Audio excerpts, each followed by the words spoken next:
내 아버진 자살할 분이 아니야. 뭐, 정신 나갔어? 은설의 목소리가 거실을 가득 채웠어요. 남편 임진호는 비웃듯 미간을 찌푸렸죠. 사흘 전 아버지가 산속도로에서 추락사했습니다.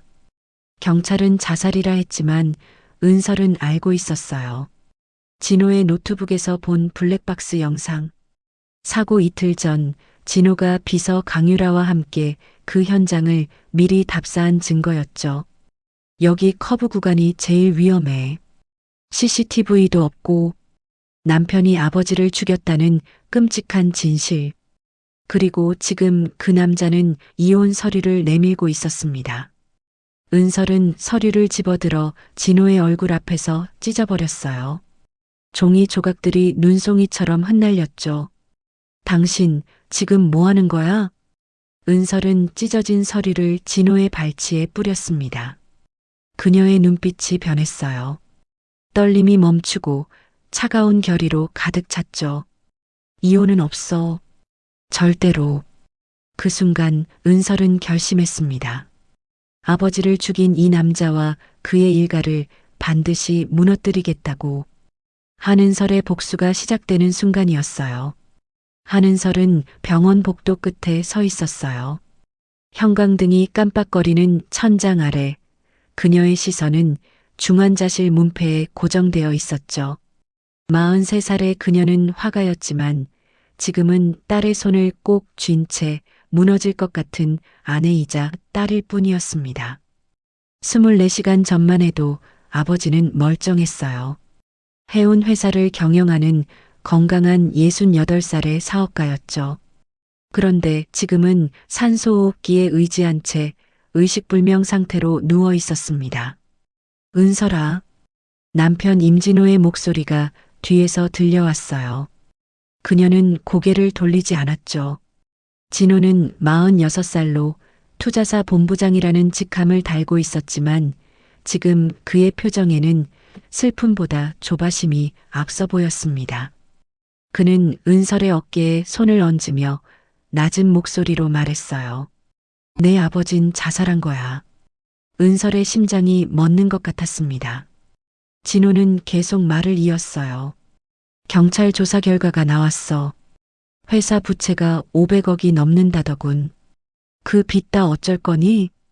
그의 손에는 서류 봉투가 들려 있었죠. 진호는 그것을 은설 앞으로 내밀었습니다. 상속포기 각서였어요. 은설은 그 종이를 멍하니 바라보았죠. 아버지가 자살이라니. 빚이 500억이라니. 모든 것이 너무 갑작스러웠습니다. 당신 지금 무슨 소리를 하는 거예요? 은설의 목소리는 떨렸어요.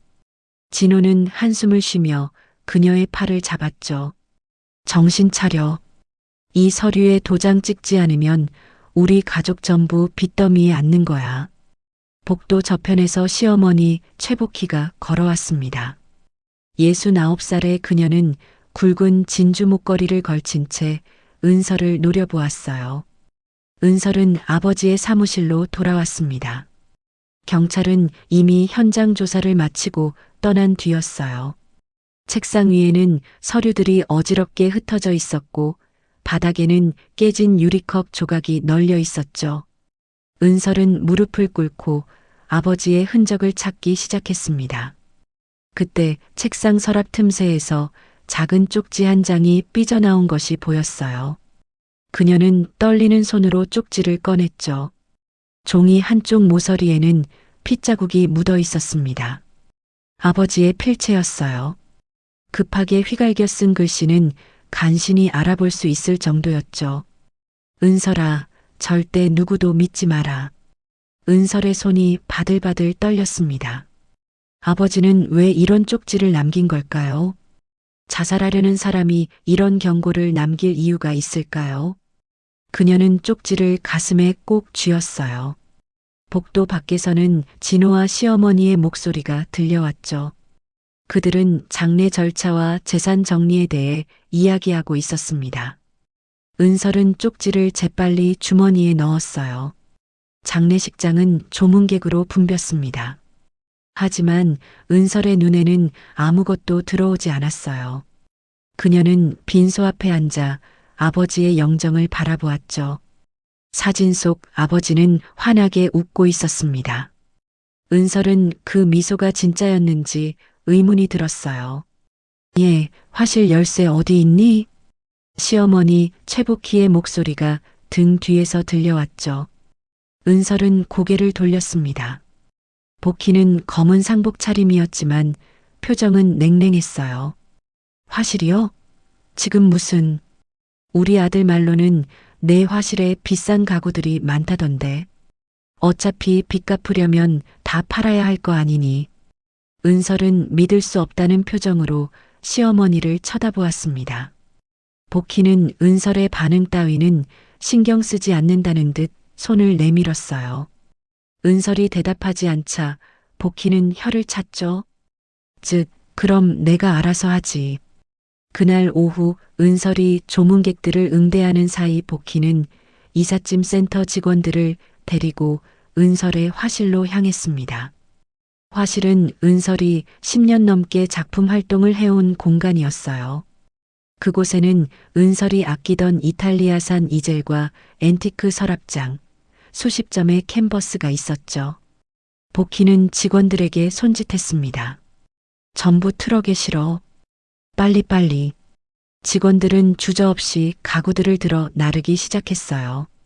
은설의 그림 도구들은 바닥에 내동댕이 쳐졌고 물감 튜브들이 터지며 바닥을 붉게 물들였죠.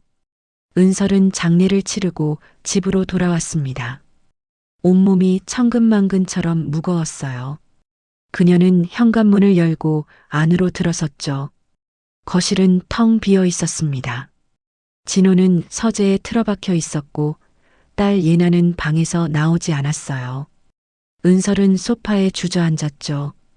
그때 탁자 위에 놓인 진호의 노트북이 눈에 들어왔습니다. 화면은 꺼지지 않은 채로 어떤 영상 파일을 재생하고 있었어요. 은설은 무심코 화면을 들여다보았죠. 영상 속에는 낯익은 도로가 보였습니다. 아버지가 사고를 당한 그 산길이었어요. 은설의 심장이 빠르게 뛰기 시작했죠. 영상은 블랙박스 녹화 파일이었습니다. 운전석에는 진호가 앉아 있었고 조수석에는 젊은 여자가 있었어요. 강유라.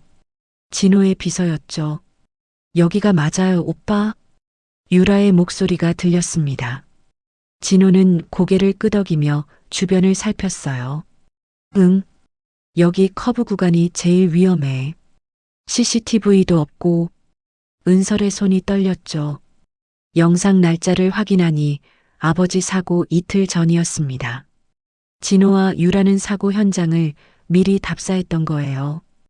은설은 노트북을 꺼안고 화장실로 달려갔죠. 그녀는 변기에 엎드려 토했습니다. 온몸이 얼음처럼 차가워졌어요. 사흘 후 진호는 이혼 서류를 들고 은설 앞에 나타났습니다. 그는 서류를 탁자 위에 던지며 말했어요. 도장 찍어. 이게 너한테도 나한테도 좋은 거야. 은설은 서류를 내려다보았죠. 위자료는 1억. 양육권은 진호. 재산 분할은 전무였습니다. 은설은 고개를 들어 진호를 바라보았어요. 그의 눈빛에는 조급함과 냉소가 뒤섞여 있었죠. 은설은 천천히 자리에서 일어났습니다. 내 아버진 자살할 뿐이 아니야. 그녀의 목소리는 복도 끝까지 울려 퍼졌어요. 진호는 미간을 찌푸렸죠. 뭐? 정신 나갔어? 은설은 이혼 서류를 집어들었습니다. 그리고는 그것을 진호의 얼굴 앞에서 찢어버렸어요. 종이 조각들이 공중에 흩날렸죠. 진호는 황당하다는 표정으로 은설을 쳐다보았습니다. 당신 지금 뭐 하는 거야? 은설은 찢어진 서류 조각을 진호의 발치에 뿌렸어요. 그녀의 눈빛은 더 이상 흔들리지 않았죠. 이혼은 없어. 절대로. 은설은 찢어진 이혼 서류를 밟고 화실로 향했습니다. 진호의 고함 소리가 뒤에서 들려왔지만 그녀는 뒤돌아보지 않았어요. 화실 문을 열자 참담한 광경이 펼쳐졌죠. 시어머니가 가져간 가구들의 흔적만 남아 있었습니다. 바닥에는 터진 물감 튜브에서 흘러나온 붉은 물감이 핏자국처럼 번져 있었어요. 은설은 무너진 작업대 앞에 주저앉았죠. 아버지의 쪽지가 머릿속을 맴돌았습니다. 절대 누구도 믿지 마라. 그 말의 의미가 이제야 조금씩 윤곽을 드러내기 시작했어요. 아버지는 무언가를 알고 있었죠. 그리고 그것을 은설에게 남기려 했던 겁니다. 그녀는 천천히 일어나 화실 구석의 오래된 벽장으로 걸어갔어요. 어린 시절부터 이 화실은 은설의 안식처였죠. 아버지가 직접 설계해준 공간이었습니다. 은설은 벽장 뒤편의 나무 패널을 손으로 더듬었어요. 패널 모서리에 작은 홈이 느껴졌죠. 그녀는 손톱으로 홈을 눌렀습니다. 딸칵 하는 소리와 함께 패널이 열렸어요. 벽장 안쪽에는 작은 금고가 숨겨져 있었죠. 은설의 심장이 빠르게 뛰었습니다. 금고 위에는 먼지가 두껍게 쌓여 있었어요. 은설은 떨리는 손으로 금고 손잡이를 돌렸죠. 비밀번호는 은설의 생일이었습니다. 금고 문이 열리자 그 안에는 낡은 가죽 서류 가방이 들어 있었어요. 가방을 열자 두꺼운 파일이 나왔죠. 파일 표지에는 진품 목록이라고 적혀 있었습니다. 은설은 숨을 죽이고 첫 장을 넘겼어요. 페이지마다 그림 사진과 함께 상세한 정보가 기록되어 있었죠. 모네, 르누아르, 고흐. 세계적인 거장들의 작품이었습니다.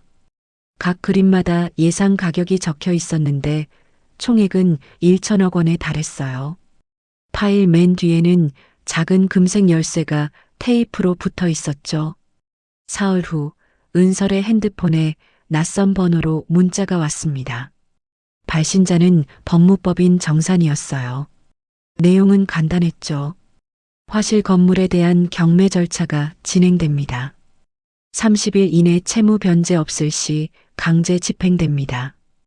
은설은 문자를 읽고 또 읽었어요. 화실은 아버지가 은설 명의로 등기해준 유일한 재산이었죠. 진호가 그것마저 빼앗으려 한다는 뜻이었습니다. 은설은 즉시 법무법인으로 전화를 걸었어요. 상담 변호사는 냉정한 목소리로 말했죠. 건물 근저당이 30억 원 설정되어 있습니다. 채무자는 한은설 씨, 채권자는 임진호 씨네요. 은설은 수화기를 쥔 손에 힘이 들어갔습니다. 언제 그런 근저당이 설정됐죠? 3년 전입니다. 한은설 씨의 인감도장과 서명이 모두 확인됩니다. 은설은 기억을 떠올렸어요. 3년 전 진호는 사업 자금이 필요하다며 은설에게 서류 몇 장의 도장을 찍어달라고 했었죠. 그때 그 서류가 화실 근저당 설정 문서였던 겁니다. 은설은 전화를 끊고 주저앉았어요. 그날 저녁 진호는 대형 로펌 변호사 2명을 대동하고 집에 나타났습니다. 변호사들은 정장 차림으로 거실 소파에 앉아 서류 가방을 펼쳤어요. 진호는 은설을 내려다보며 말했죠. 아직도 정신 못 차렸어? 화실 넘기기 싫으면 이혼 서류에 도장 찍어. 은설은 대답하지 않았습니다. 그녀의 시선은 변호사들이 펼쳐놓은 서류 더미에 고정되어 있었어요. 이틀 후 은설의 딸 예나가 학교에서 돌아오는 길에 낯선 여자를 만났습니다. 강유라였어요. 유라는 명품 핸드백을 들고 환하게 웃으며 예나에게 다가왔죠. 예나야, 나 기억하지? 아빠 회사에서 본 적 있잖아. 예나는 경계하는 눈빛으로 유라를 바라보았습니다. 14살의 예나는 또래보다 조숙했어요. 유라는 예나의 어깨에 손을 올리며 속삭였죠. 너희 엄마 요즘 이상하지? 곧 미칠 거야. 예나는 유라의 손을 뿌리쳤습니다. 뭐라고요? 유라는 싱긋 웃으며 한 발짝 다가섰어요. 너희 할아버지 죽은 것도 내 엄마 때문이야. 내 엄마가 돈만 밝히니까 할아버지가 감당 못하고 자살한 거지. 예나의 얼굴이 창백해졌죠. 유라는 예나의 반응을 즐기듯 계속 말을 이었습니다. 내 아빠는 이제 나랑 새 가정을 꾸릴 거야. 너도 곧 알게 될 거야. 예나는 뒤도 돌아보지 않고 뛰기 시작했어요. 유라의 웃음소리가 뒤에서 따라왔죠. 그날 밤 은설은 화실에서 아버지가 남긴 파일을 다시 펼쳐보고 있었습니다. 그때 현관문이 거칠게 열리는 소리가 들렸어요. 은설은 재빨리 파일을 금고에 넣고 벽장을 닫았죠. 화실 문이 벌컥 열리며 시어머니 최복희가 들어섰습니다. 복희 뒤에는 흰 가운을 입은 남자 2명이 따라왔어요. 예, 이제 그만 쉬어야지. 복희의 목소리는 가짜 연민으로 가득했죠. 은설은 자리에서 일어났습니다. 어머니, 이게 무슨... 내가 요즘 정신이 온전치 않다잖니. 우리 아들 말로는 밤마다 헛소리하고 이상한 행동한다며? 흰 가운을 입은 남자들이 은설에게 다가왔어요. 그들은 사설 정신병원 직원들이었죠. 은설은 뒤로 물러났습니다. 저 정상이에요. 손대지 마세요. 하지만 남자들은 은설의 팔을 붙잡았죠. 은설은 발버둥 쳤습니다. 복희는 팔짱을 끼고 그 광경을 지켜보았어요. 조용히 좀 해라. 이웃들 다 듣겠다. 은설은 화실 창문 쪽으로 몸을 틀었죠. 남자 한 명이 주사기를 꺼내 들었습니다. 바로 그때 화실 문이 다시 열렸습니다. 정장 차림의 중년 남자가 들어섰어요. 그는 52살쯤 되어 보였고 손에는 가죽 펜 케이스를 들고 있었죠. 박혜성이었습니다. 무슨 일이십니까? 박 변호사의 목소리는 차분했지만 위압감이 있었어요. 복희는 인상을 찌푸렸죠. 당신 누군데 여기? 박 변호사는 명함을 꺼내 복희에게 건넸습니다. 법무법인 혜성 대표 박혜성입니다. 고 한일성 회장님의 법률 고문이었습니다. 복희의 얼굴이 굳었어요. 박 변호사는 사설병원 직원들을 향해 말했죠. 지금 즉시 나가시죠. 아니면 불법 감금으로 고소하겠습니다. 남자들은 서로 눈치를 보다가 은설의 팔을 놓았습니다. 복희는 박 변호사를 노려보았지만 아무 말도 하지 못했어요. 박 변호사는 은설에게 다가와 낮은 목소리로 속삭였죠. 사모님, 저를 따라오십시오. 회장님께서 남기신 것이 있습니다. 은설은 박 변호사를 따라 화실을 빠져나왔습니다. 그들은 건물 뒷문으로 나가 주차장에 세워진 검은색 세단에 탔어요. 차가 출발하자 박 변호사는 조수석 서랍에서 두꺼운 장부를 꺼냈죠. 이것이 임진호 씨가 회장님 회사에서 빼돌린 비자금 장부 원본입니다. 은설은 장부를 받아들었습니다. 페이지를 넘길 때마다 진호의 범죄 기록이 낱낱이 드러났어요. 횡령액은 300억 원이 넘었죠. 은설의 손이 떨렸습니다. 박 변호사가 말했어요. 회장님은 돌아가시기 한 달 전 저에게 이 장부를 맡기셨습니다. 사모님께 전해달라고 하시면서요. 박 변호사와 헤어진 다음 날 아침 은설은 화실로 돌아왔습니다. 손에는 진호의 횡령 장부가 들려 있었어요. 이것만 있으면 진호를 법정에 세울 수 있었죠. 은설은 장부를 금고에 넣고 벽장 패널을 닫았습니다. 바로 그때 화실 문이 요란하게 부서지는 소리가 들렸어요. 거기 있어.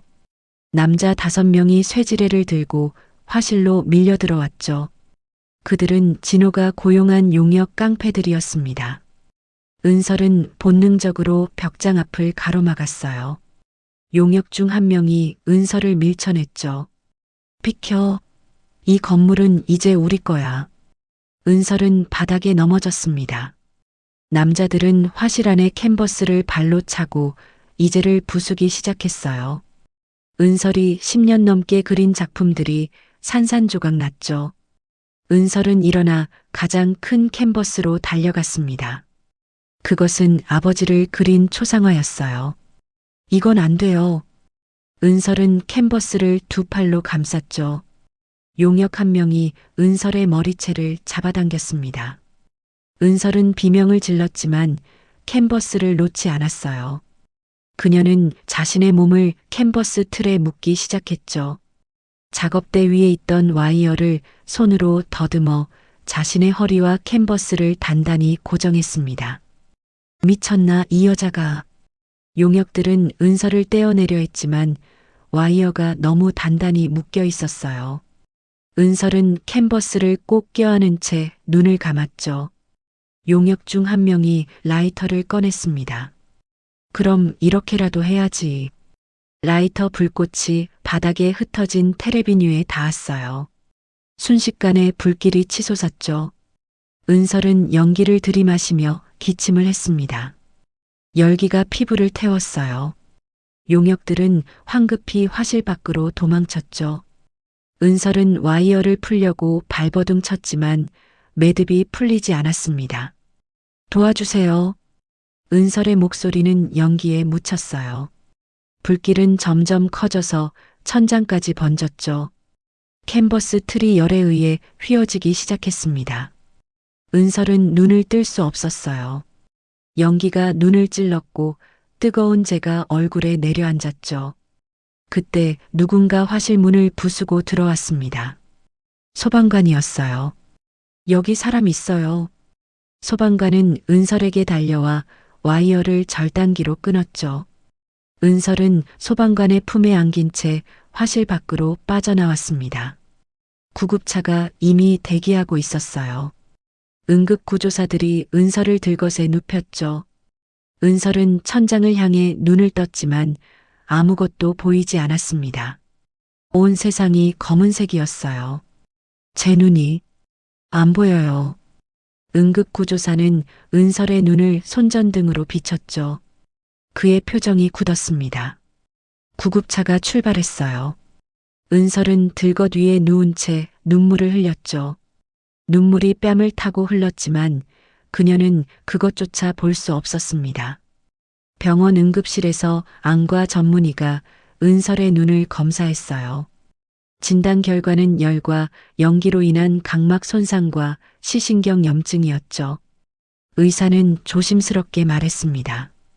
시력 회복 여부는 일주일 후에 알 수 있습니다. 최악의 경우. 의사는 말을 잇지 못했어요.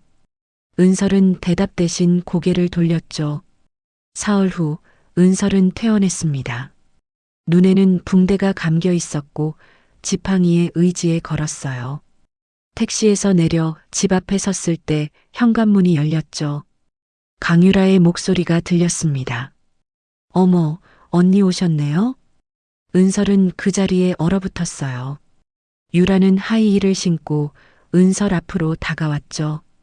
은설은 유라의 향수 냄새를 맡을 수 있었습니다.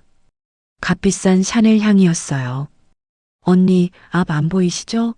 제가 안내해 드릴게요. 유라는 은설의 팔을 잡아 끌었죠. 은설은 저항했지만 소용없었습니다. 유라는 은설을 거실 소파에 앉혔어요. 은설은 주변을 더듬었죠. 소파 촉감이 낯설었습니다. 새 소파였어요. 진호의 목소리가 들렸죠. 은설아, 이제 현실을 받아들여. 내가 여기서 할 수 있는 건 아무것도 없어. 은설은 진호가 있는 방향으로 고개를 돌렸습니다. 예나는 어디 있어요? 예나는 내가 돌본다. 넌 신경 꺼. 유라의 웃음소리가 들렸어요. 은설은 주먹을 꽉 쥐었죠. 유라는 은설 옆에 앉아 속삭였습니다.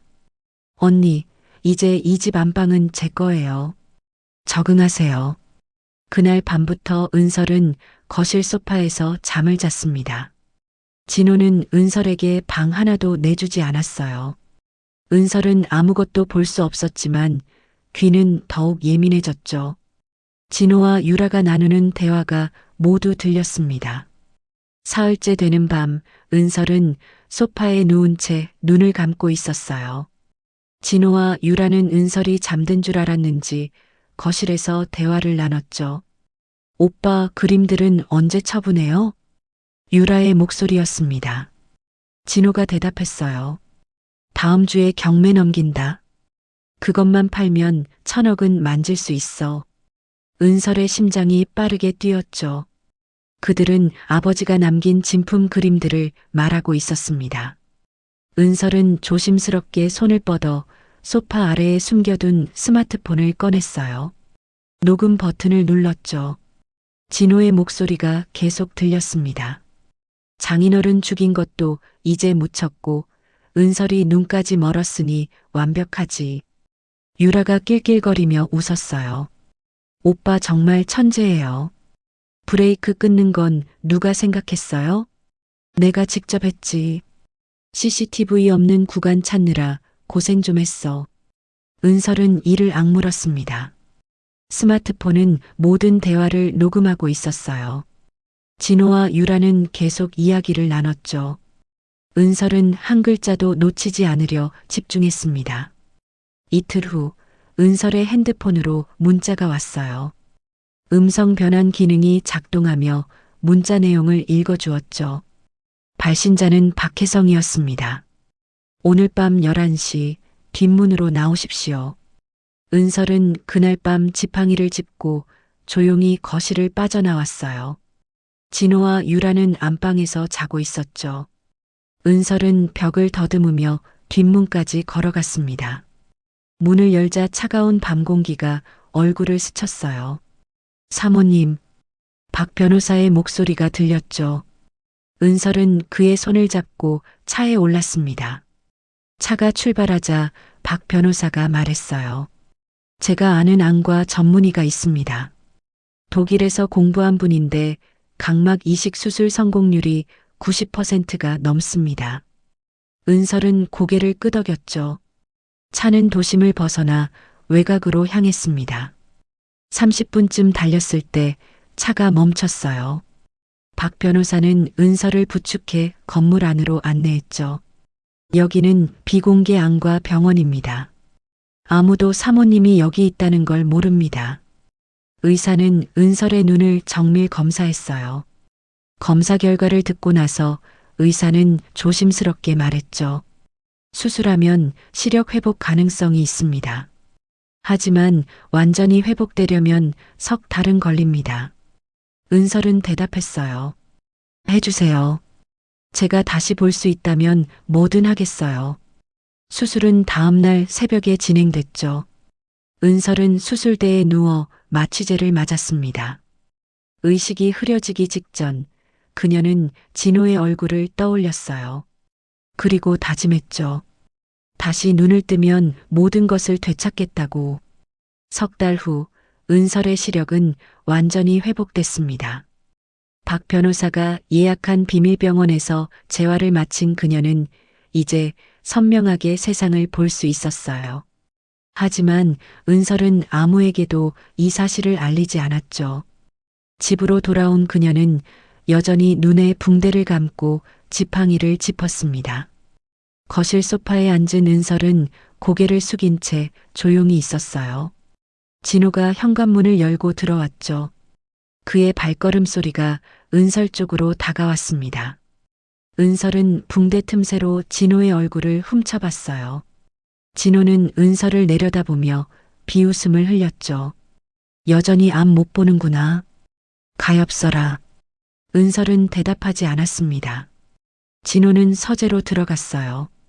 은설은 조심스럽게 고개를 들어 진호의 뒷모습을 바라봤죠. 그의 손에는 두꺼운 서류 가방이 들려 있었습니다. 은설은 천천히 소파에서 일어나 서재 문 앞까지 걸어갔어요. 지팡이로 바닥을 톡톡 두드리며 눈먼 사람처럼 행동했죠. 서재 문틈으로 진호의 목소리가 들렸습니다. 그는 누군가와 통화 중이었어요. 예, 그림 감정은 다 끝났습니다. 진품 맞습니다. 담보대출 500억 다음 주 금요일까지 실행해 주십시오. 은설은 입술을 깨물었죠. 진호는 아버지가 남긴 진품 그림들을 이미 찾아낸 겁니다. 하지만 은설은 이미 그 그림들을 다른 곳으로 옮겨놨어요. 진호가 찾은 건 은설이 준비한 가짜였죠. 그날 밤 은설은 붕대를 벗지 않은 채 잠든 척했습니다. 진호와 유라가 거실을 지나갈 때마다 은설은 숨을 죽였어요. 그들의 모든 대화, 모든 움직임이 은설의 눈과 귀에 고스란히 담겼죠. 밤 12시가 넘자 집안이 조용해졌습니다. 진호와 유라는 안방에서 잠들었어요. 은설은 조용히 붕대를 풀었죠. 어둠 속에서도 그녀의 눈은 또렷하게 주변을 볼 수 있었습니다. 은설은 지팡이 없이 뒷문으로 빠져나갔어요. 박 변호사의 차가 골목 어귀에서 기다리고 있었죠. 은설은 차에 올라 화실 지하로 향했습니다. 화실은 불에 탄 이후로 아무도 찾지 않는 폐허가 되어 있었어요. 하지만 지하실만은 온전했죠. 은설은 지하실 문을 열고 안으로 들어갔습니다. 지하실에는 임시 작업대와 조명이 설치되어 있었어요. 그곳에는 캔버스 10점이 놓여 있었죠. 은설은 붓을 들고 작업을 시작했습니다. 모네의 수련, 르누아르의 소녀, 고흐의 해바라기. 세계적인 명화들을 그녀는 똑같이 재현해내고 있었어요. 은설의 손은 빠르고 정확했죠. 10년 넘게 갈고 닦은 기술이 밤마다 캔버스 위에서 꽃을 피웠습니다.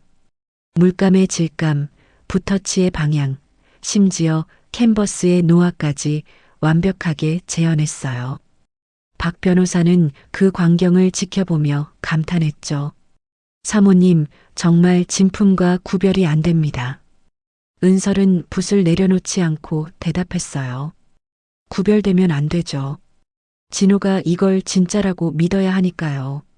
새벽 5시 은설은 마지막 붓질을 끝냈습니다. 10점의 위작이 완성됐어요. 그녀는 그림들을 말려놓고 다시 집으로 돌아왔죠.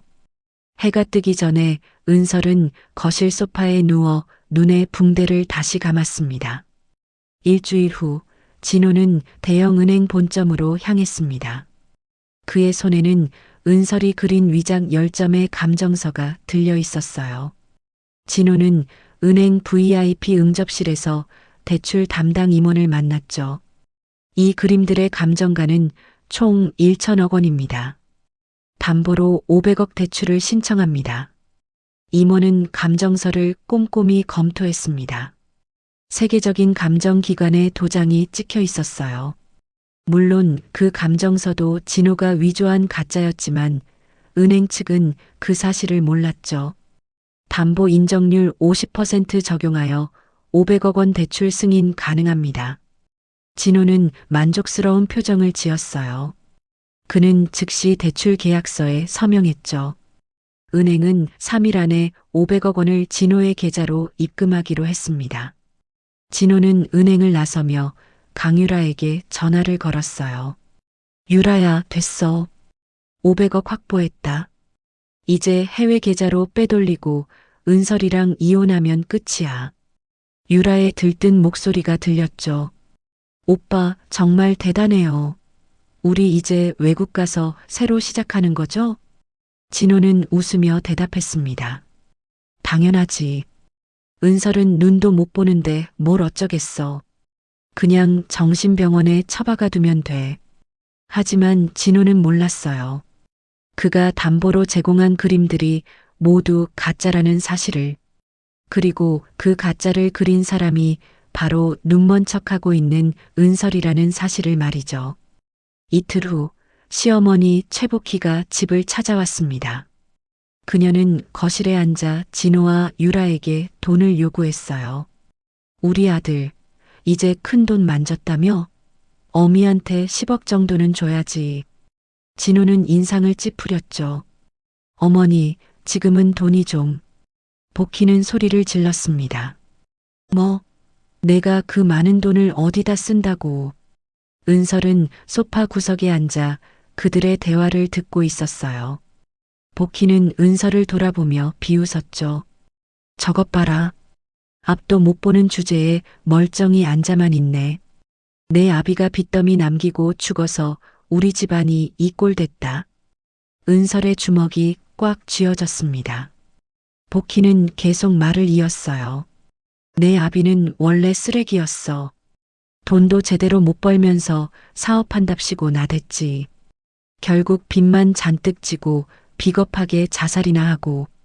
그 순간 은설이 자리에서 벌떡 일어났어요. 붕대를 감고 있던 눈이 번쩍 떠졌죠. 복희는 깜짝 놀라 뒤로 물러섰습니다. 은설은 복희에게 걸어가 그녀의 뺨을 세게 때렸어요. 닥쳐요. 찰싹 하는 소리가 거실에 울려 퍼졌죠. 복희는 뺨을 감싸며 비명을 질렀습니다. 이 인연이 감히 눈도 보인다고? 은설은 붕대를 완전히 벗어버렸어요. 그녀의 눈은 또렷하게 복희를 노려보고 있었죠. 진호와 유라는 얼어붙은 표정으로 그 광경을 지켜봤습니다. 제 아버지를 함부로 입에 담지 마세요. 진호가 황급히 은설에게 다가왔어요. 은설아, 눈이 언제부터? 은설은 진호를 차갑게 쳐다보며 말을 끊었죠. 궁금하세요? 당신들이 제 앞에서 얼마나 많은 말을 했는지도 궁금하세요? 유라의 얼굴이 하얗게 질렸습니다. 은설은 다시 붕대를 눈에 감으며 소파로 돌아갔어요. 아직 완전히 회복된 건 아니에요.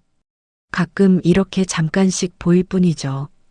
은설은 거짓말을 했습니다. 하지만 진호와 유라, 복희는 그 말을 믿을 수밖에 없었어요. 은설은 다시 눈먼 사람처럼 지팡이를 더듬으며 자리에 앉았죠. 그날 밤 늦게 은설은 조용히 집을 빠져나왔습니다. 진호 일가는 은설이 일시적으로만 보인다고 믿고 경계를 풀었어요. 은설은 박 변호사가 기다리는 차에 올라탔죠. 사모님, 예나 양이 기다리고 있습니다. 차는 화실 지하실로 향했습니다. 문을 열고 들어서자 딸 예나가 어둠 속에서 일어났어요. 예나의 눈에는 눈물이 가득했죠. 엄마. 은설은 달려와 예나를 꼭 안아주었습니다. 모녀는 한동안 말없이 서로를 껴안고 있었어요. 박 변호사는 조용히 물러나 문 밖을 지켰죠. 엄마, 눈 정말 다 나은 거예요? 은설은 고개를 끄덕이며 눈물을 닦아주었습니다. 응, 엄마 이제 다 괜찮아. 그런데 예나야, 아빠한테 들키면 안 돼서 아직 비밀로 하고 있어.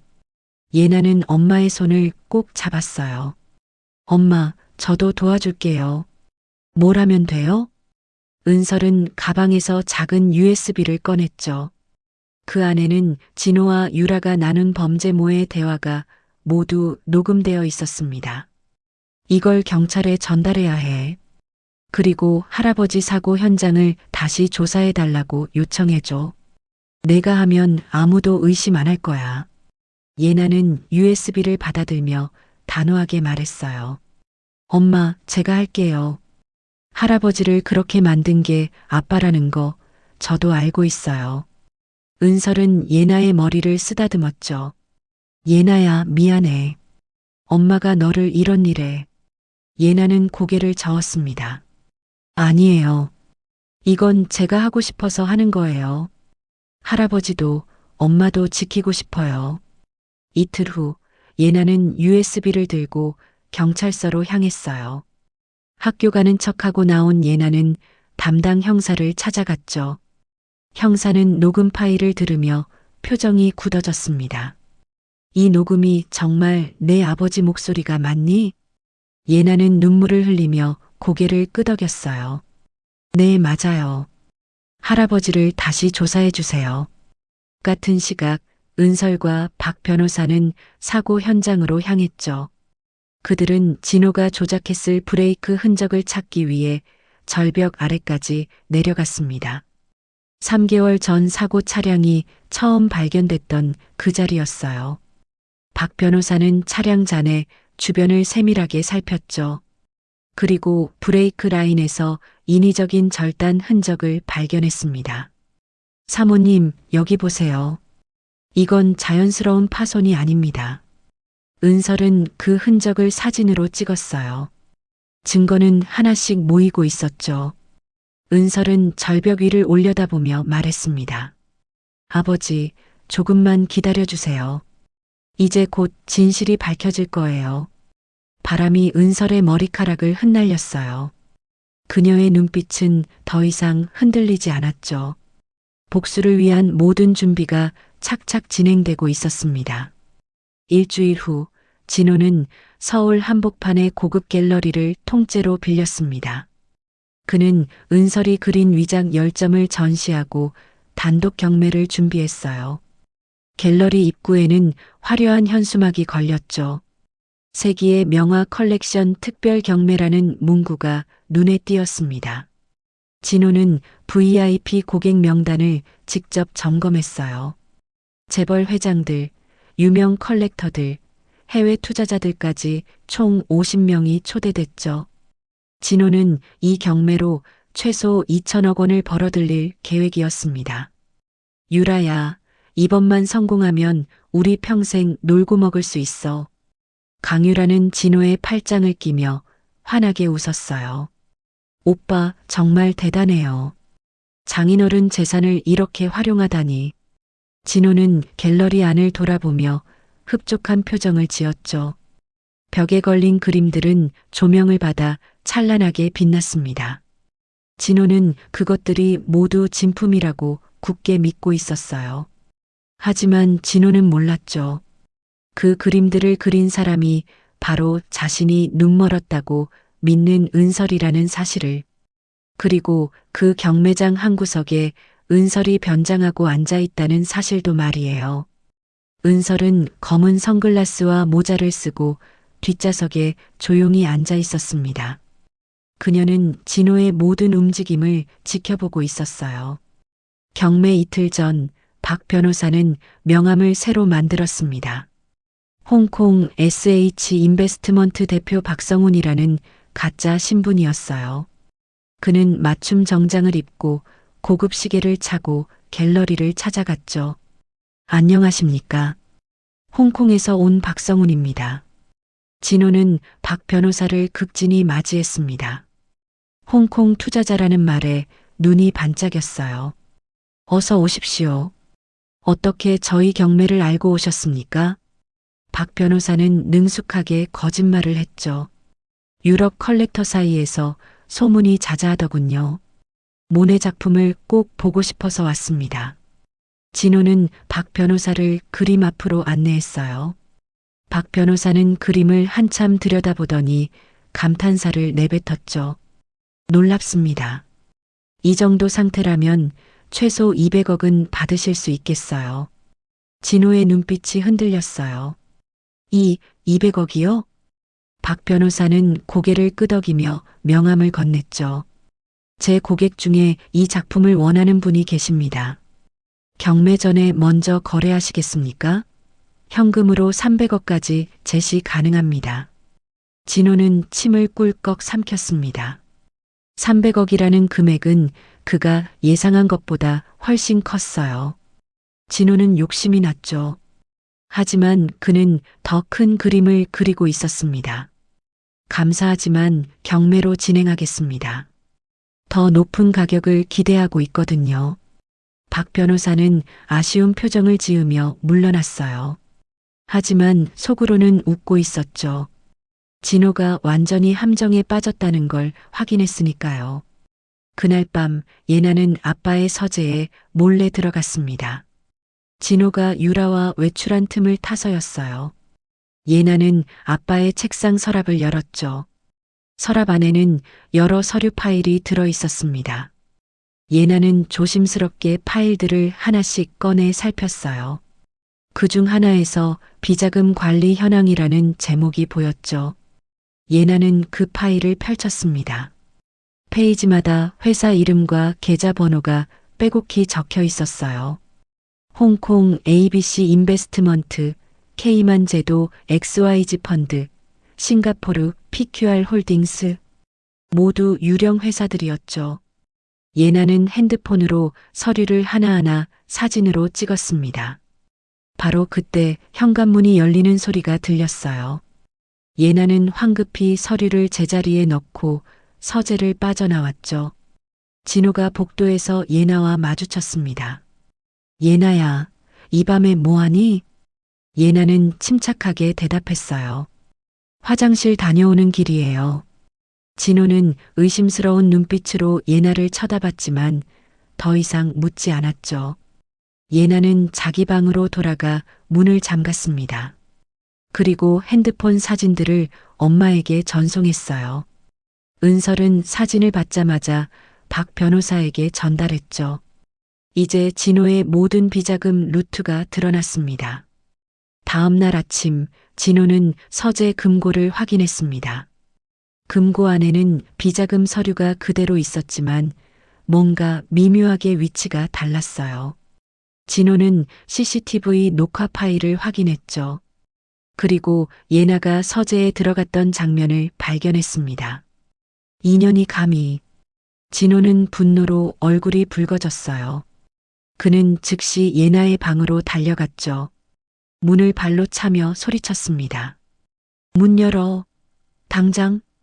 예나는 침대 모서리에 웅크리고 앉아 있었어요. 진호는 예나의 팔을 거칠게 붙잡았죠. 내가 내 서류 사진 찍었지? 누구한테 보냈어? 예나는 대답하지 않았습니다. 진호는 예나의 핸드폰을 빼앗아 확인했어요. 전송 기록은 이미 삭제된 뒤였죠. 진호는 예나를 끌고 현관으로 나갔습니다. 너 이제 집에 있으면 안 되겠어. 진호는 예나를 차에 태우고 도시를 벗어났어요. 2시간을 달려 산속 깊은 곳에 있는 별장에 도착했죠. 진호는 예나를 별장 안에 밀어넣고 문을 잠갔습니다. 엄마한테 연락할 생각도 하지 마. 경매 끝날 때까지 여기 있어. 예나는 창문을 두드리며 소리쳤지만 진호는 차를 타고 떠나버렸어요. 은설은 예나에게서 연락이 끊긴 걸 알아챘습니다. 평소 예나는 매일 저녁 8시에 문자를 보냈는데 이틀째 소식이 없었어요. 은설은 즉시 박 변호사에게 연락했죠. 예나가 사라졌어요. 진호가 뭔가 눈치챈 것 같아요. 박 변호사는 추적 전문가를 동원해 진호의 차량 이동 경로를 추적했습니다. 그리고 산속 별장의 위치를 찾아냈어요. 은설은 더 이상 참을 수 없었죠. 지금 당장 가요. 은설과 박 변호사는 별장으로 향했습니다. 도착했을 때는 이미 밤이었어요. 은설은 별장 문을 두드렸지만 대답이 없었죠. 그녀는 창문을 깨고 안으로 들어갔습니다. 예나야. 2층 방에서 예나의 울음소리가 들렸어요. 은설은 계단을 뛰어 올라가 방문을 부쉈죠. 예나는 구석에 웅크리고 앉아 있었습니다. 엄마. 모녀는 서로를 끌어안았어요. 바로 그때 별장 현관문이 열렸죠. 진호가 들어섰습니다. 그는 은설을 보고 눈이 휘둥그레졌어요. 은설아, 내가 어떻게... 은설은 천천히 계단을 내려왔죠. 붕대도 없었고 지팡이도 없었습니다. 그녀는 당당하게 진호를 마주봤어요. 놀랐어요? 제가 다 보고 있었다는 게... 진호는 뒤로 물러섰죠. 은설의 눈빛이 너무 차가웠습니다. 당신이 제 딸을 건드린 건 실수였어요. 이제 끝이에요, 임진호. 은설의 목소리는 흔들림 없이 별장 안을 울렸어요. 별장에서 예나를 구출한 다음 날 박 변호사는 법무법인 사무실로 출근했습니다. 그런데 사무실 앞에는 변호사협회 조사관 2명이 기다리고 있었어요. 박혜성 변호사님이십니까? 박 변호사는 고개를 끄덕였죠. 조사관은 서류 봉투를 건넸습니다. 임진호 씨 측에서 고발장을 제출했습니다. 변호사법 위반 및 업무방해 혐의입니다. 박 변호사는 서류를 펼쳐봤어요. 진호는 박 변호사가 거짓 신분으로 경매에 참여했다며 변호사 자격 박탈을 요구했죠. 조사관이 말했습니다. 일주일 내로 소명 자료를 제출하십시오. 그 전까지 업무 정지 처분입니다. 박 변호사는 사무실 문을 잠그고 은설에게 전화를 걸었어요. 사모님, 진호 씨가 저를 고발했습니다. 당분간 변호사 업무를 할 수 없을 것 같습니다. 은설은 핸드폰을 꽉 쥐었죠. 변호사님, 제 때문에. 박 변호사는 차분하게 대답했습니다. 괜찮습니다. 이미 각오한 일입니다. 사모님께서는 계획대로 진행하십시오. 은설은 전화를 끊고 책상 위에 서류들을 펼쳤어요. 예나가 찍어온 진호의 비자금 세탁 증거였죠.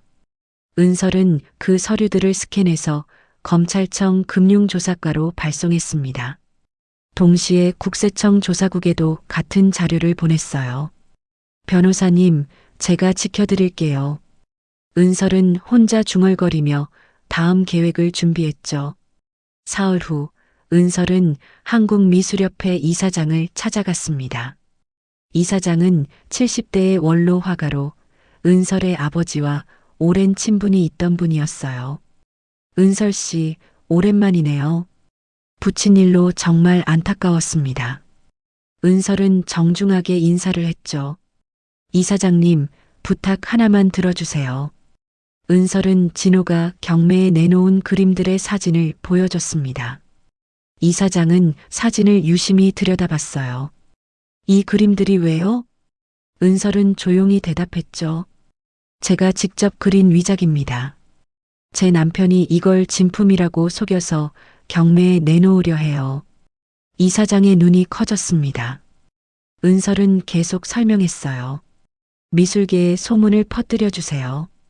저 그림들이 의심스럽다고요. 그러면 경매가 무산될 겁니다. 이사장은 한참 고민하다가 고개를 끄덕였죠. 알겠습니다. 부친의 원한을 갚으시려는 거군요. 이틀 뒤부터 미술계에는 소문이 퍼지기 시작했습니다. 임진호가 내놓은 명화 컬렉션이 위작일 가능성이 높다. 감정서가 조작됐다. 전문가들이 진위 여부를 의심하고 있다. 소문은 SNS를 타고 빠르게 확산됐어요.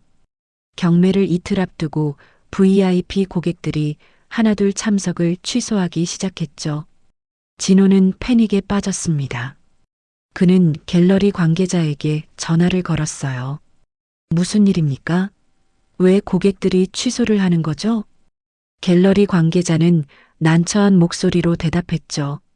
그림이 위작이라는 소문이 돌고 있습니다. 재감정을 요청하시는 게 좋을 것 같습니다. 진호는 핸드폰을 집어던졌어요. 유라가 옆에서 떨리는 목소리로 물었죠. 오빠 어떡해요? 경매 하루 전 진호는 은행으로부터 연락을 받았습니다. 임진호 씨, 담보로 맡기신 그림들의 진위 여부에 문제가 제기됐습니다. 대출금 500억 원을 즉시 상환하시거나 새로운 담보를 제공하십시오. 진호의 얼굴이 새하얗게 질렸어요. 500억을 당장 갚을 방법이 없었죠. 진호는 아는 투자자들에게 전화를 돌렸습니다. 하지만 모두 전화를 받지 않았어요. 그날 저녁 홍콩 투자자로 위장했던 박 변호사도 투자금 회수를 요구했죠. 진호가 성금으로 받았던 100억 원을 돌려달라는 내용의 내용 증명이 도착했습니다. 진호는 거실 바닥에 주저앉았어요.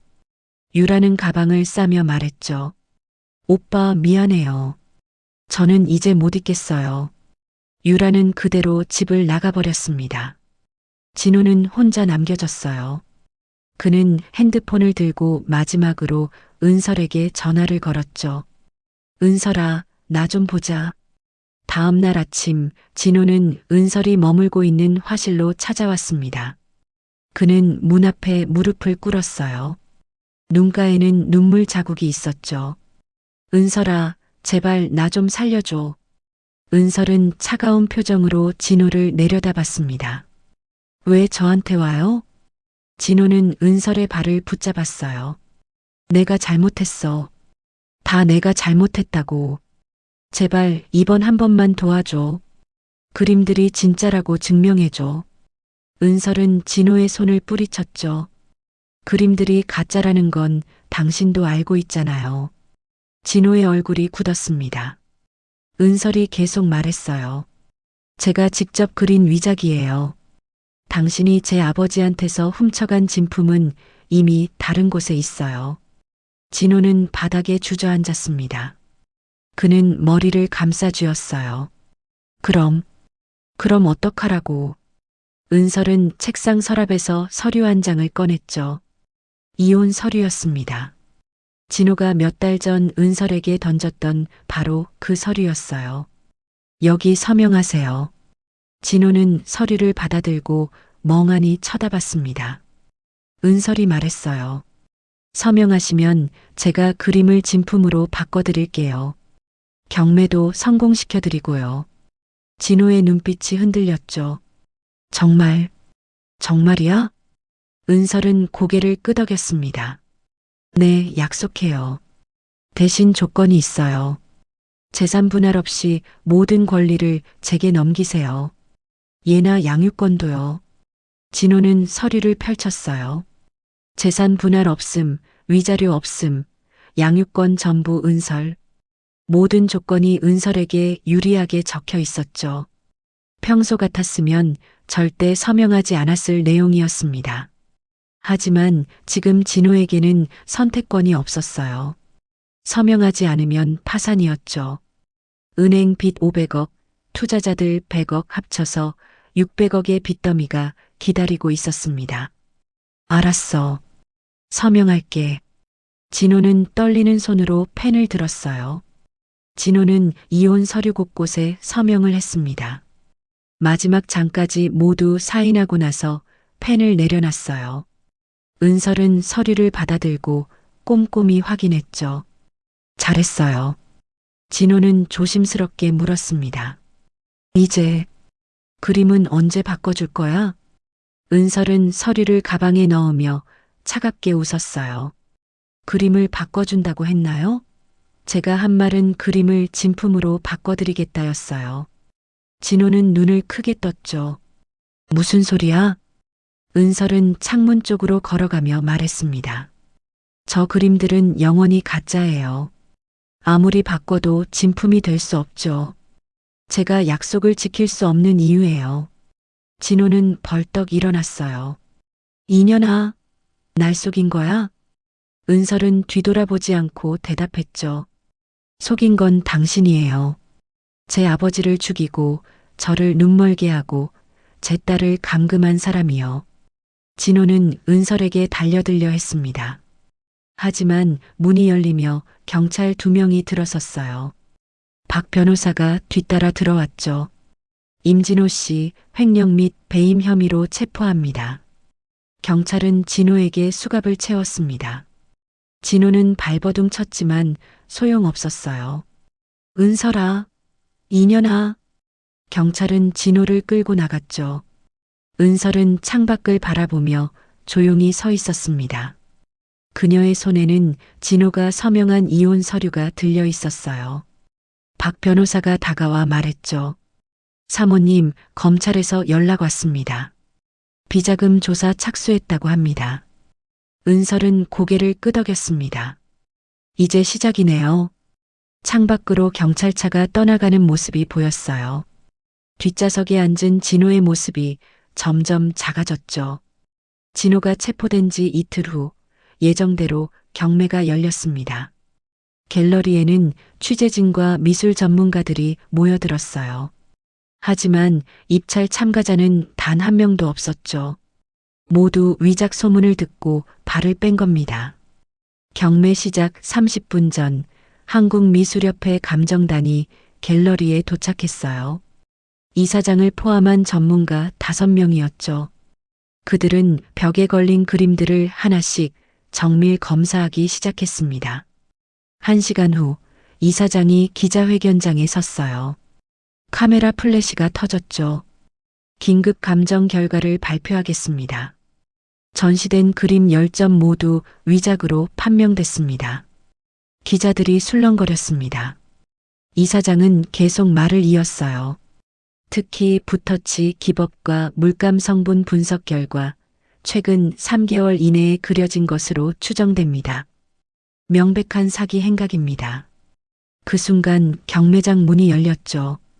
검찰 수사관 6명이 들어섰습니다. 그들은 그림들을 모두 압수했어요. 갤러리 관계자는 창백한 얼굴로 서 있을 수밖에 없었죠. 뉴스는 실시간으로 이 사건을 보도했습니다. 투자사 본부장 임진호, 1,000억대 미술품 사기 혐의, 위작으로 은행 대출 500억 편취. 진호의 얼굴이 모자이크 처리되어 화면에 나왔어요. 구치소에 수감된 진호는 뉴스를 보며 벽을 쳤죠. 하지만 아무것도 바꿀 수 없었습니다. 같은 날 오후 서울 시내 최고급 호텔 그랜드 볼룸에서 특별 전시회가 열렸어요. 초대장을 받은 사람은 국내 재벌 총수들과 해외 유명 컬렉터들이었죠. 100명 남짓한 VIP들이 홀을 가득 채웠습니다. 무대 위로 은설이 올라왔어요. 그녀는 우아한 검은 드레스를 입고 있었죠. 마이크를 잡은 은설의 목소리가 홀에 울려 퍼졌습니다. 안녕하십니까? 고 한일성 회장의 딸 한은설입니다. 청중들이 박수를 쳤어요. 은설은 뒤쪽 커튼을 가리켰죠.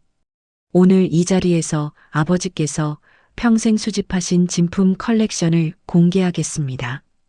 커튼이 천천히 올라갔습니다. 그 뒤에는 50점의 명화가 조명을 받아 빛나고 있었어요. 모네, 르누아르, 고흐, 피카소, 샤갈. 세계 미술사를 빛낸 거장들의 작품이었죠. 청중들 사이에서 탄성이 터져 나왔습니다. 한 컬렉터가 자리에서 일어나 소리쳤어요. 저 모네의 수련은 30년 전 사라진 작품 아닙니까? 은설은 고개를 끄덕였죠. 맞습니다. 아버지께서 개인적으로 수집하셔서 세상에 공개하지 않으셨죠. 미술 전문가들이 그림 앞으로 몰려들었습니다. 그들은 하나같이 진품임을 확인했어요. 총 감정가는 1,500억 원. 은설은 하룻밤 사이에 대한민국 최고의 예술 자산가가 됐죠. 기자들이 카메라 셔터를 눌러댔습니다. 은설은 조용히 미소 지으며 아버지의 사진을 가슴에 품었어요. 일주일 후 서울중앙지방법원 형사합의부에서 진호의 첫 공판이 열렸습니다. 방청객석은 만석이었어요. 은설과 예나도 앞줄에 앉아 있었죠. 재판장이 진호에게 물었습니다. 피고인 임진호, 횡령 320억 원, 사기 500억 원, 위조 서류 작성, 그리고 장인 한일성 씨에 대한 살인미수 혐의를 인정합니까? 진호는 고개를 숙인 채 대답했어요. 인정합니다. 검사가 증거 서류를 제출했죠. 예나가 촬영한 비자금 세탁 서류, 은설이 녹음한 범죄모의 대화, 그리고 사고 차량의 브레이크 조작 흔적. 모든 증거가 진호의 범죄를 명백하게 입증했습니다. 재판장은 서류를 검토한 뒤 판결을 선고했어요. 피고인 임진호에게 징역 25년을 선고한다. 추징금 800억 원. 즉시 법정 구속한다. 방청석에서 탄식이 흘러나왔죠. 진호는 고개를 들어 은설을 바라봤습니다. 은설은 차갑게 눈을 마주쳤어요. 진호는 곧 고개를 떨궜죠.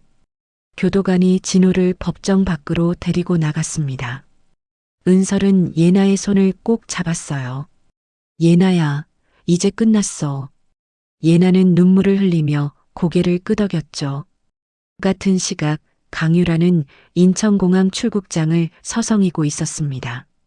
그녀는 진호가 무너지자마자 도망칠 준비를 했어요. 가방에는 진호 몰래 빼돌린 현금 10억 원이 들어 있었죠. 하지만 출국 심사대에서 유라는 제지당했습니다. 강유라 씨, 출국 금지 대상자입니다. 유라의 얼굴이 하얗게 질렸어요. 경찰이 다가와 그녀를 체포했죠. 횡령 공범 및 사기 방조 혐의로 체포합니다. 유라는 비명을 질렀습니다. 저는 아무것도 몰랐어요. 진호 오빠가 시킨 거라고요. 하지만 경찰은 들은 척도 하지 않았어요. 유라가 진호와 함께 범죄를 모의한 녹음 파일이 이미 확보된 상태였죠. 다음 날 유라에 대한 추가 의혹이 보도됐습니다. 그녀가 진호의 아이를 임신했다고 거짓말한 사실이 드러났어요. 병원 기록을 조회한 결과 임신 사실이 전혀 없었죠. 유라는 진호를 조종하기 위해 거짓말을 했던 겁니다. 투자자들은 분노했어요. 유라의 명품 가방과 보석들을 압류하려고 그녀의 집으로 몰려들었죠. 유라는 구치소 독방에서 벽만 바라보며 울었습니다. 한 달 후, 은설은 부친의 해운 회사 본사 앞에 섰습니다. 한일해운이라는 간판이 햇빛을 받아 빛났어요. 진호가 헐값에 넘긴 이 회사를 은설은 정상가에 다시 매입했죠. 은설은 회사 로비로 들어섰습니다. 직원들이 박수로 그녀를 맞이했어요. 은설은 엘리베이터를 타고 15층 회장실로 올라갔죠. 아버지가 쓰던 그 방이었습니다. 책상 위에는 아버지의 사진이 놓여 있었어요. 은설은 사진을 들어 창가로 걸어갔죠. 창밖으로 한강이 보였습니다. 아버지, 회사 다시 찾았어요. 은설의 눈에 눈물이 맺혔어요. 박 변호사가 문을 두드리고 들어왔죠. 사모님, 이사회 준비 완료됐습니다. 은설은 눈물을 닦고 고개를 끄덕였습니다. 그녀는 회의실로 향했어요. 이사들이 모두 자리에 앉아 있었죠. 은설이 상석에 앉자 박 변호사가 선언했습니다. 한일해운 신임 대표이사 한은설 씨를 소개합니다. 이사들이 일제히 박수를 쳤어요. 은설은 자리에서 일어나 인사했죠. 최선을 다하겠습니다. 회의가 끝나고 은설은 다시 회장실로 돌아왔습니다. 그녀는 책상에 앉아 서류에 서명하기 시작했어요. 펜을 움직일 때마다 새로운 시작이 느껴졌죠. 예나가 문을 열고 들어왔습니다. 엄마, 멋있어요. 은설은 딸을 안아주며 미소 지었어요. 예나야, 이제 우리 새로 시작하는 거야. 은설이 대표이사로 취임한 지 한 달 후, 시어머니 최복희는 강남의 대형 아파트에서 쫓겨났습니다. 진호 명의로 된 집이 경매로 넘어간 거예요. 복희는 짐을 싸서 변두리의 단칸방으로 이사했죠. 방 크기는 10평도 안 됐습니다. 부엌과 화장실이 붙어 있는 낡은 원룸이었어요. 복희는 짐을 내려놓고 방바닥에 주저앉았죠. 얼마 전까지만 해도 100평대 아파트에서 살았는데 이제는 이런 곳에 처박힌 겁니다. 복희의 통장에는 돈이 거의 없었어요. 진호가 숨겨둔 돈은 모두 몰수됐고 복희 명의의 재산도 추징금으로 압류됐죠. 남은 건 월세방 보증금 300만 원과 생활비 100만 원 뿐이었습니다. 일주일에 한 번 복희의 계좌로 10만 원이 입금됐어요. 송금이는 한은설이었죠. 최소한의 생활비였습니다. 복희는 그 돈으로 끼니를 때우며 연명했어요. 어느 날 저녁 복희는 편의점에서 1,000원짜리 컵라면을 사들고 방으로 돌아왔죠. 뜨거운 물을 부어 3분을 기다렸습니다. 예전 같았으면 상상도 못할 식사였어요. 복희는 라면을 먹으며 눈물을 흘렸죠. 그녀는 문득 은설의 얼굴이 떠올랐습니다. 자신이 그토록 무시하고 괴롭혔던 며느리. 이제 그 며느리가 대기업 대표이사가 됐고 자신은 단칸방 월세 신세가 됐어요. 다음 날 복희는 은설에게 전화를 걸었습니다. 손이 떨렸어요. 은설아, 나야. 은설은 차가운 목소리로 대답했죠. 무슨 일이세요? 복희는 목이 메었습니다. 나 좀 도와줄 수 없겠니? 살기가 너무 힘들구나. 은설은 한참 침묵했어요. 그리고 조용히 말했죠. 어머님, 제가 매주 10만 원씩 보내드리고 있잖아요. 복희가 울먹이며 말했습니다. 그걸로 어떻게 살아? 제발 좀 더. 은설이 말을 끊었어요. 이게 당신이 그토록 비웃던 빈털터리의 삶이에요. 복희는 숨이 막혔죠. 은설의 목소리는 계속 이어졌습니다. 제 아버지를 쓰레기라고 했죠? 빚더미 남기고 죽었다고 비웃으셨잖아요. 이제 그 삶이 어떤 건지 직접 느껴보세요. 복희는 울음을 터뜨렸어요. 은설아, 제발. 나 잘못했다. 용서해다오. 은설은 짧게 대답했죠. 10만 원은 계속 보내드릴게요. 그것만으로도 감사하세요. 전화가 끊어졌습니다. 복희는 핸드폰을 쥔 채 바닥에 주저앉았어요. 그녀가 평생 쌓아온 교만이 산산이 부서지는 순간이었죠. 이틀 후 복희는 은설의 회사 앞으로 찾아왔습니다. 로비 경비원이 그녀를 막았어요. 어디로 가십니까? 복희는 떨리는 목소리로 말했죠. 한은설 대표 좀 만나게 해주세요. 시어머니예요. 경비원은 내선 전화를 걸었습니다. 잠시 후 돌아온 답변은 간단했어요. 대표님께서 면회 거부하셨습니다. 복희는 로비 소파에 앉아 한참을 울었죠. 오가는 사람들이 그녀를 쳐다봤지만 아무도 신경 쓰지 않았습니다. 같은 시각 서울구치소 독방에서 진호는 벽만 바라보고 있었습니다. 그의 손에는 한 장의 그림이 들려 있었어요. 은설이 보낸 것이었죠. 그림 제목은 추락이었습니다. 캔버스 위에는 절벽에서 떨어지는 한 남자가 그려져 있었어요. 남자의 얼굴은 진호를 닮았죠. 그는 허공에서 추락하며 비명을 지르고 있었습니다. 그림 뒷면에는 은설의 글씨가 적혀 있었어요. 당신의 마지막을 그렸어요. 평생 이 그림을 보며 후회하세요. 진호는 그림을 바닥에 내던졌죠. 하지만 곧 다시 주워들었습니다. 그는 그림을 찢으려 했지만 손이 떨려서 찢을 수가 없었어요. 밤마다 진호는 악몽을 꿨죠. 꿈속에서 은설의 아버지가 나타나 그를 절벽으로 밀어냈습니다. 진호는 비명을 지르며 추락했어요. 그때마다 식은땀을 흘리며 깨어났죠. 교도관이 독방 문을 두드렸습니다. 임진호, 면회 왔다. 진호는 희망을 품고 면회실로 나갔어요. 하지만 그곳에는 변호사도 가족도 없었죠. 채권자였습니다. 그들은 진호에게 남은 재산이라도 토해내라고 협박했어요. 진호는 면회실을 나와 다시 독방으로 돌아왔죠. 그는 벽에 머리를 박았습니다. 한 번, 두 번, 세 번. 이마에서 피가 흘렀어요. 교도관이 달려와 진호를 제지했죠. 진호는 바닥에 쓰러져 울부짖었습니다. 은설아, 미안해. 미안하다고. 하지만 그 목소리는 독방 밖으로 나가지 못했어요. 3개월 후 은설은 기자회견장에 섰습니다. 수십 명의 기자가 카메라를 들고 그녀를 찍었어요. 은설은 준비한 원고를 펼쳤죠.